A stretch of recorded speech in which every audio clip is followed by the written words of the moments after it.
When the Lord your God has destroyed the nations whose land he has given you, and when you have driven them out and settled in their towns and houses, then set aside for yourselves 3 cities centrally located in the land the Lord your God is giving you to possess. Build roads to them and divide into 3 parts the land the Lord your God is giving you as an inheritance, so that anyone who kills a man may flee there. This is the rule concerning the man who kills another and flees there to save his life. One who kills his neighbor unintentionally, without malice aforethought. For instance, a man may go into the forest with his neighbor to cut wood.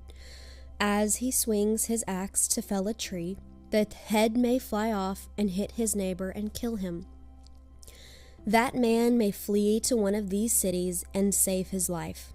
Otherwise, the avenger of blood might pursue him in a rage, overtake him if the distance is too great, and kill him, even though he is not deserving of death, since he did it to his neighbor without malice aforethought. This is why I commanded you to set aside for yourselves 3 cities. If the Lord your God enlarges your territory as he promised on oath to your forefathers, and gives you the whole land he promised them, because you carefully follow all these laws I command you today, to love the Lord your God and to walk always in his ways, then you are to set aside 3 more cities. Do this so that innocent blood will not be shed in your land, which the Lord your God is giving you as your inheritance, and so that you will not be guilty of bloodshed. But if a man hates his neighbor and lies in wait for him, assaults and kills him, then flees to one of these cities, the elders of his town shall send for him, bring him back from the city, and hand him over to the avenger of blood to die. Show him no pity. You must purge from Israel the guilt of shedding innocent blood, so that it may go well with you. Do not move your neighbor's boundary stone set up by your predecessors in the inheritance you receive in the land the Lord your God is giving you to possess.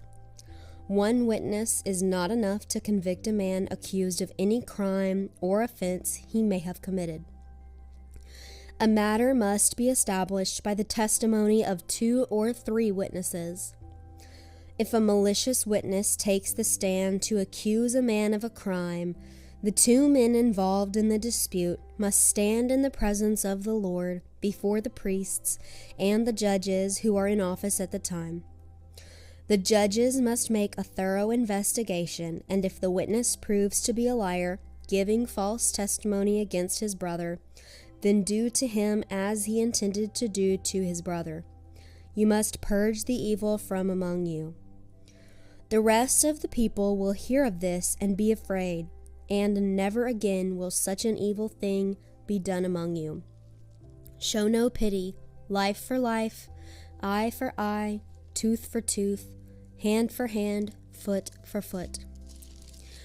When you go to war against your enemies and see their horses and chariots and an army greater than yours, do not be afraid of them, because the Lord your God, who brought you up out of Egypt, will be with you.